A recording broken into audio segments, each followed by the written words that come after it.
Ok, esto ya está grabando. Buenos días, Eloy, ¿cómo estás? Hola, buenos días. Bien, muy bien, gracias. Yo siempre empiezo las entrevistas preguntando lo mismo. ¿Por qué haces cine?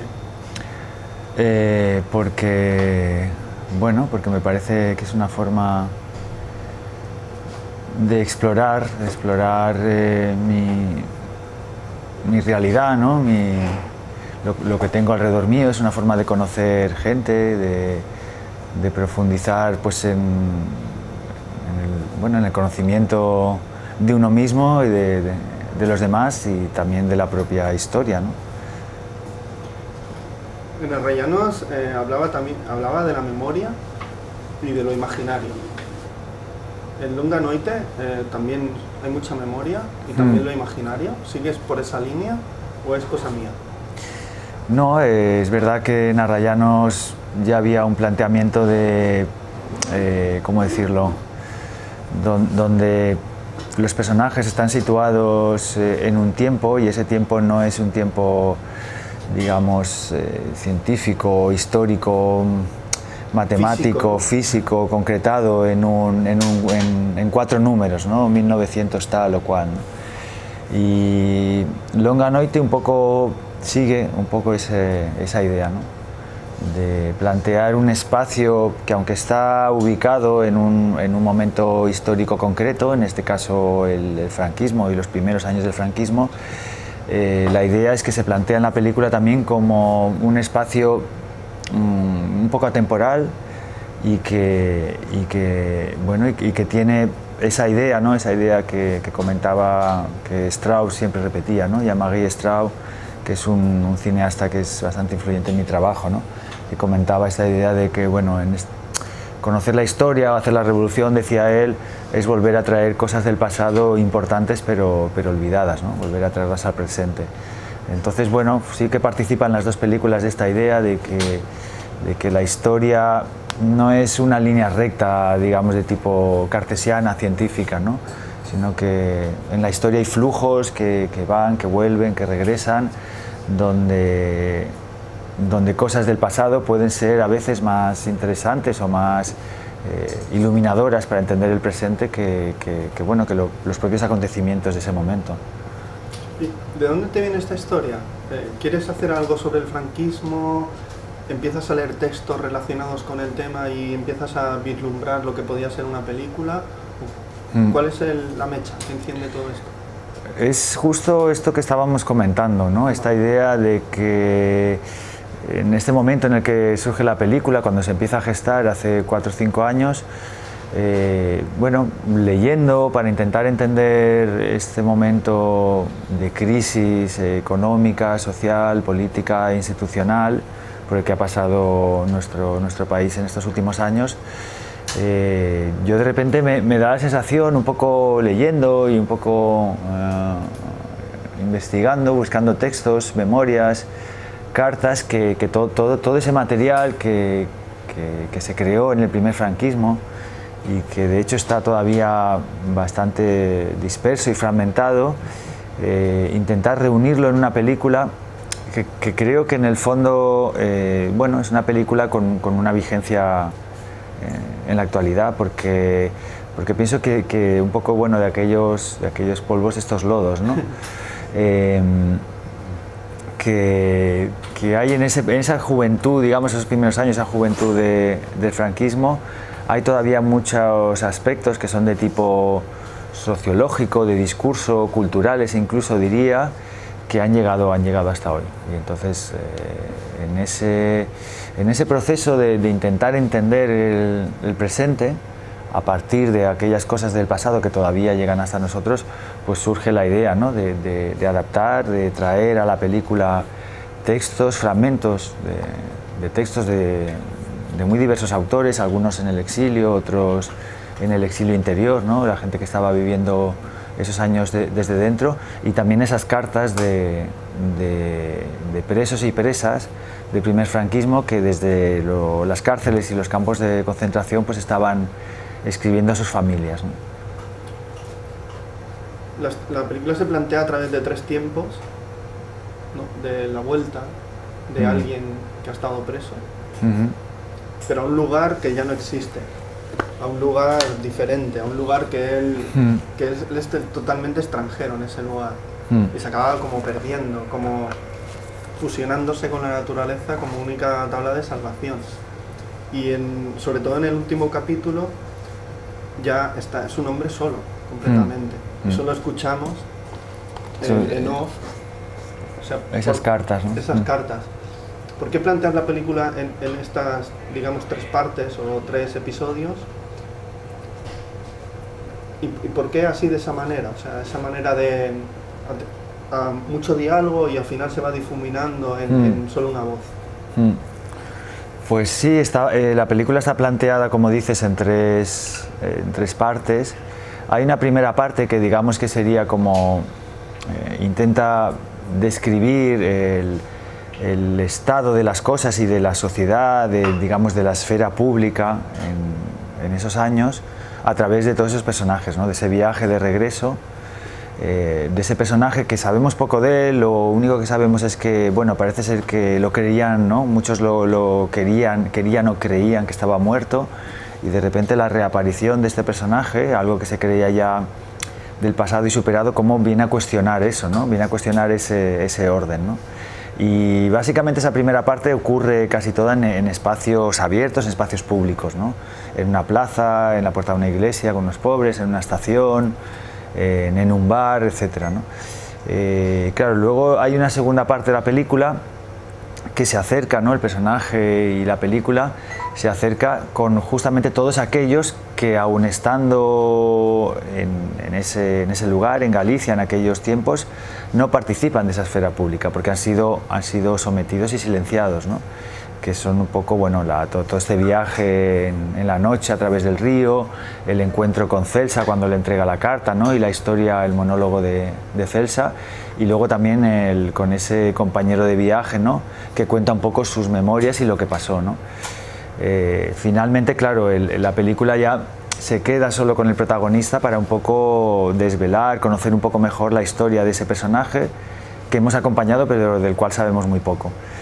Y ahí efectivamente se revela una voz que es su voz en la película, pero que en el fondo está hablando de todo un colectivo y todo un sector de la sociedad que en aquel momento estaba totalmente sometido, ¿no? En ese proceso que el franquismo durante sus primeros 10-15 años, no solo, pero especialmente en ese periodo, siguió, o sea, ese plan, que era un plan que no se trataba solo de someter geográficamente y militarmente el territorio, sino someter también lo que estaba dentro de las personas que estaban dentro de ese territorio, es decir, someter el pensamiento y las ideas que no concordaban con ese nuevo orden y ese nuevo sistema.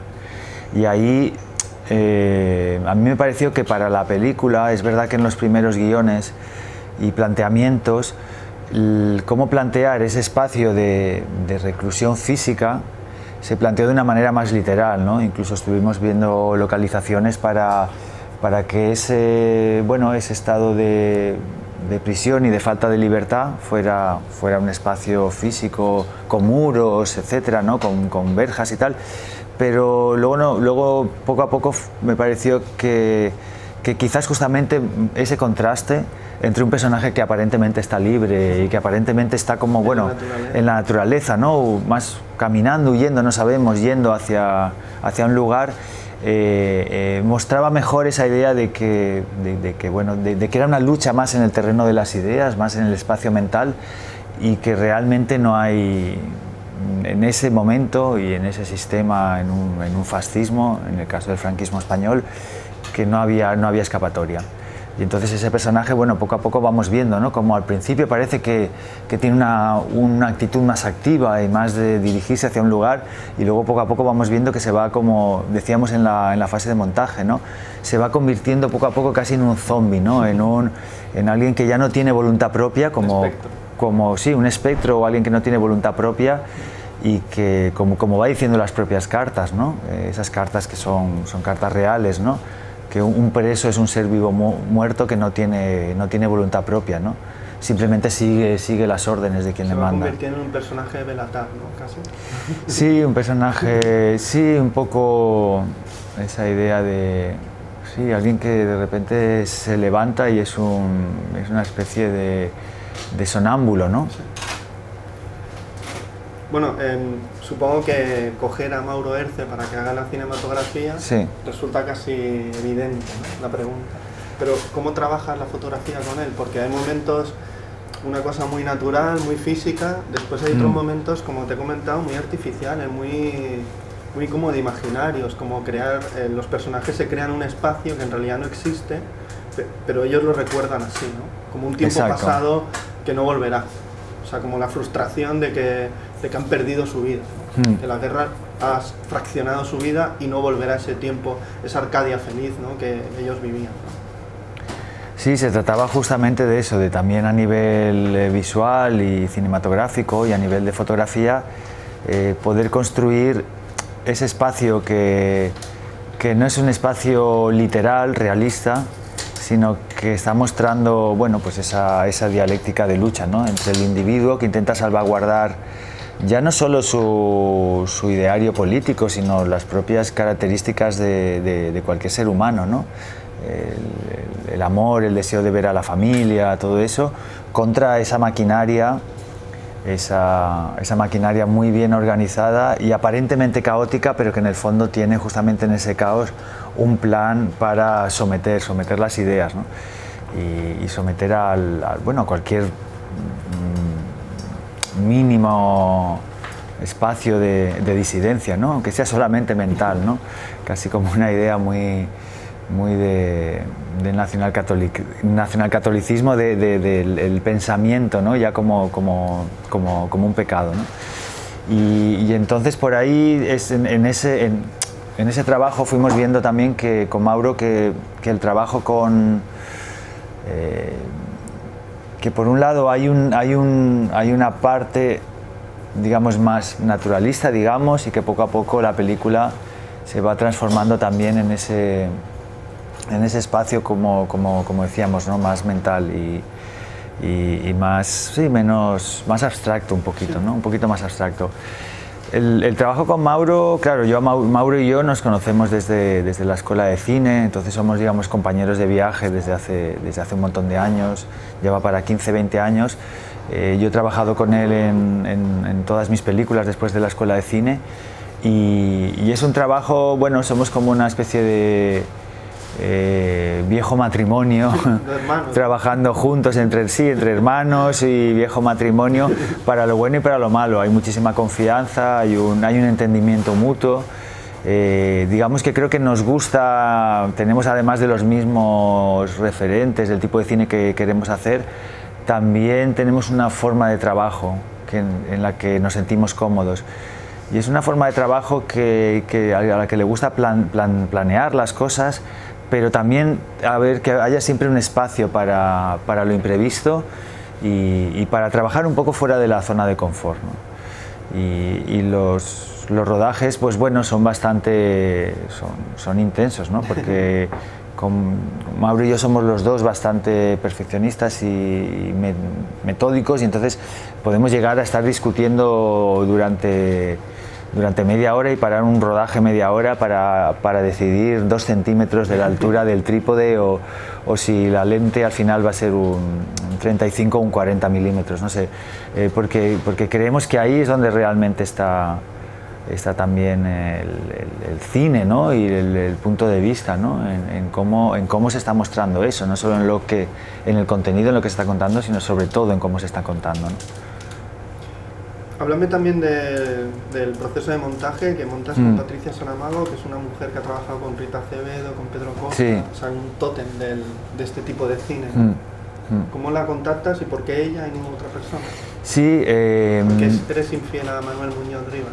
No, de hecho la idea inicial era que Manolo fuera el montador también de Longanorte, como ya fue de Arrayanos, pero por agenda, por calendario, él estaba con otros proyectos. Él estaba con otros proyectos y finalmente no pudo ser. Entonces ahí yo la verdad es que no conocía a Patricia Saramago, pero pero bueno, conocía una buena parte del cine en el que ella ha trabajado y eso, claro, me dio una total confianza, ¿no? Pensé que era una persona, y luego así se demostró, con la que no iba a tener que, digamos, perder tiempo, como me pasa con Mauro Herce, en discutir hacia dónde queremos ir. Era evidente, para mí era bastante evidente que por los referentes con los que ella había trabajado, nos íbamos a entender en el tipo de película que queríamos a partir de las imágenes con las que contábamos. Y efectivamente sí fue un trabajo en el que, claro, el trabajo en la sala de montaje siempre hay tensiones, siempre hay discusiones, sobre todo cuando se trabaja con personas apasionadas con su trabajo, que es el caso de Patricia, claramente. Pero nunca hubo no perdimos un solo minuto en discutir en qué dirección teníamos que ir, ¿no? Y en qué película estábamos buscando. Y Patricia es una persona que trabaja muy al detalle, muy al milímetro, que es muy, como digo, apasionada y muy seria, ¿no? Trabaja casi como a mí me hacía recordar en el trabajo con ella la escena de la película, del documental de Pedro Costa sobre Jean-Marie Straub y Daniel Uriet, ¿no? Que es esa secuencia inicial de esa película en la que vemos que están discutiendo dónde hacer un corte y están discutiendo durante un buen rato y al final se dan cuenta que están discutiendo por un frame de diferencia entre el corte que propone Jean-Marie y Daniel, ¿no? Pero bueno, ese es el cine, ¿no? El cine y el montaje sobre todo, para mí es eso también y para Patricia también. Y en ese sentido fue también un trabajo muy bonito. Háblame de los intérpretes, dónde los encuentras, por qué ellos, porque para mí, joder, es una naturalidad y una cercanía pero aplastante, ¿eh? Son gente que desconozco completamente, así que ¿dónde los encuentras y cómo trabajas con ellos para que muestren tanto, ¿no? Con tan poco también. Es el trabajo con los personajes en Longa Noite es bastante sencillo en realidad. Yo lo que hice en Longa Noite, como ya había hecho en Arrayanos, es hacer ese casting, ¿no? Siempre entre comillas, entre grupos de teatro amateur. En este caso no solo en la zona donde estaba filmando, sino que ampliamos bastante y fueron de muchos lugares de Galicia. En Galicia hay una tradición de teatro amateur muy fuerte y hay toda una red de trabajo en ese sentido, y entonces también, bueno, la película se aprovecha de eso y trae muchos, bueno, es una película bastante coral, hay muchos actores, muchos personajes que vienen de esa experiencia del teatro. Y el trabajo es bastante sencillo, consiste en, bueno, primero obviamente seleccionar qué persona va a interpretar cada personaje, y luego es un trabajo con el texto, con 1 o 2 ensayos por semana, porque claro, son personas que no se dedican profesionalmente a la actuación, sino que tienen su vida, tienen sus trabajos, y hacemos un trabajo bastante concienzudo de ir, como decimos, mallando el texto, ¿no? De ir trabajándolo y haciéndole pasadas para que no se trate solo de memorizar un texto o de declamar, sino de que ellos como que encarnen, ¿no? Y que haya un trabajo. A mí me gusta, yo veo siempre el guión, las palabras que están escritas en el papel un poco casi como una partitura, ¿no? Y intentaba hacerles ver eso y entrar en ese juego, ¿no? En el que se trata un poco de ir buscando ese trabajo plástico y musical con el idioma, y no tanto, aunque también lo que es el contenido, lo que dicen, ¿no?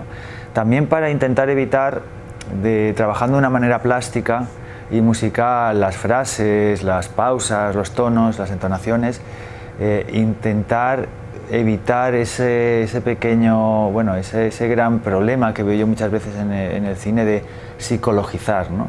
Que el actor y la actriz intentan psicologizar todo a partir del contenido, ¿no? Entonces, y del momento en que está su personaje en la película. Yo creo que ese es un trabajo y, digamos, por decir así, un privilegio, un derecho que yo le doy, le cedemos, la película le cede más al espectador.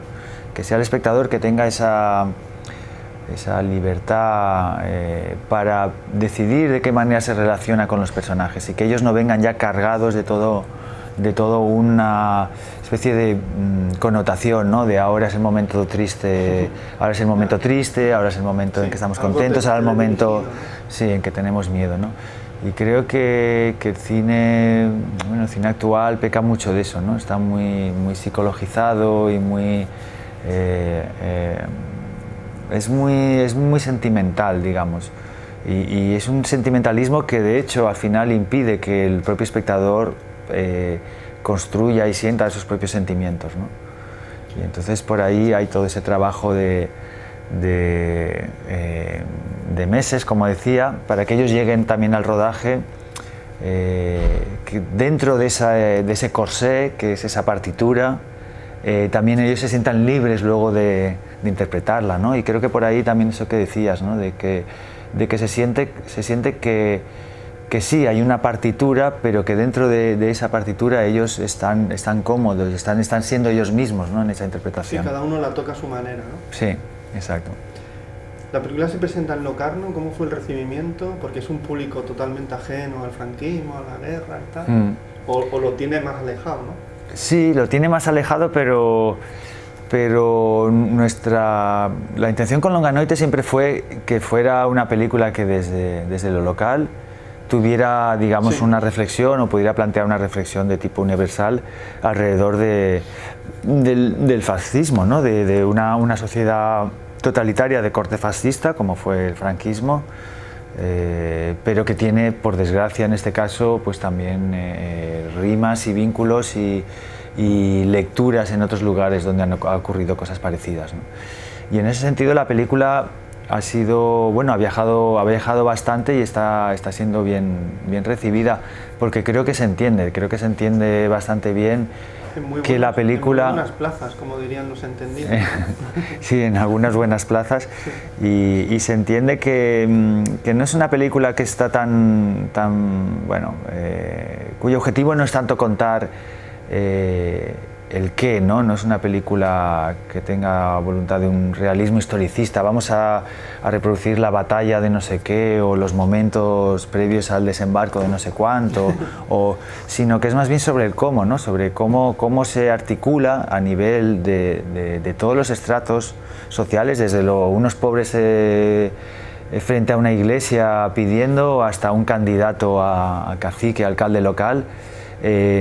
Cómo se estructura esa sociedad y cómo funciona, ¿no? Cómo funciona esa ideología y cómo se va filtrando, ¿no? De arriba abajo, también a nivel entre estratos sociales. Y ahora, para terminar, me gustaría que me dijeras si recuerdas alguna película, algún autor que cambió tu mirada como espectador cuando eras un chaval. Cuando el cine, aparte de entretener, podía contar cosas... ¿no? Esa idea, ¿no? de la historia y los personajes, ¿no? Que parece que mucha gente la ha perdido, ¿no? Pues fíjate, recuerdo, ¿te refieres más bien como en la adolescencia? Sí, cuando todavía no, a lo mejor ni pensabas en hacer cine, ¿no? O a lo mejor lo tenías como en Arcadia, ¿no? en algo lejísimos, imposible. Lejísimos. Pues mira, cuando yo era adolescente, debía tener aquellas, no sé, 12, 13 años, había en el lugar donde yo crecí, había una programación semanal que se llamaba Cinepot, que estaba organizado por el Departamento de Cultura del Ayuntamiento, y en el que se pasaba pues ese cine de autor que de aquellas no llegaba al lugar donde yo vivía, porque era como en muchos lugares, ¿no? Donde solo hay cine norteamericano básicamente, ¿no? Cine de Hollywood. Y allí recuerdo que eran unas películas que yo iba un poco por interés en el cine y también por buscar esa oscuridad, esas primeras novias y etcétera. Y recuerdo de aquellas ver un ciclo de Hal Hartley, Zhang Yimou, creo que también Jim Jarmusch. Claro, son referentes que ahora mismo tampoco, si me preguntas por mis referentes, no los nombraría como referentes, pero de aquellas, claro, alguien que solamente... Jarmusch en Longanoite puede ser que haya, ¿no? Bueno, no está mal, ¿no? En el viaje ese hacia la nada. Hacia la nada. O hacia el desaparecer, ¿no? Un poco. Sí, recuerdo eso, ver La Linterna Roja, creo, de Zhang Yimou, las películas de Hal Hartley, y bueno, cineastas que se considera más de cine independiente norteamericano, pero que para alguien que solamente había visto bueno, esa corriente hegemónica del cine de Hollywood, pues que eran como, bueno, esas cosas extrañas que uno no entiende muy bien y que no sale del cine sin saber muy bien si le han gustado o no, pero que se quedan, ¿no? Y entonces creo que fue esa la primera experiencia que yo recuerdo de ver un tipo de cine que se relaciona de manera diferente con el espectador y sobre todo con la memoria del espectador, ¿no? Que son películas que no son emocionantes a lo mejor y no producen en el mismo momento emociones como muy intensas, pero que se quedan, que tienen esa digestión lenta y que permanecen, bueno, hasta el punto que eso, 30 años después todavía me acuerdo, ¿no? Y bueno, y entonces ahí empezar, bueno, esa es un poco la línea de trabajo, ¿no? No estar tan preocupado por algo espectacular, sino por algo que realmente profundice, ¿no? Pues Eloy, un placer hablar contigo. Nada, de tu trabajo, muchas gracias. Y yo siempre digo hasta la próxima película. Hasta la próxima. Gracias. A ti.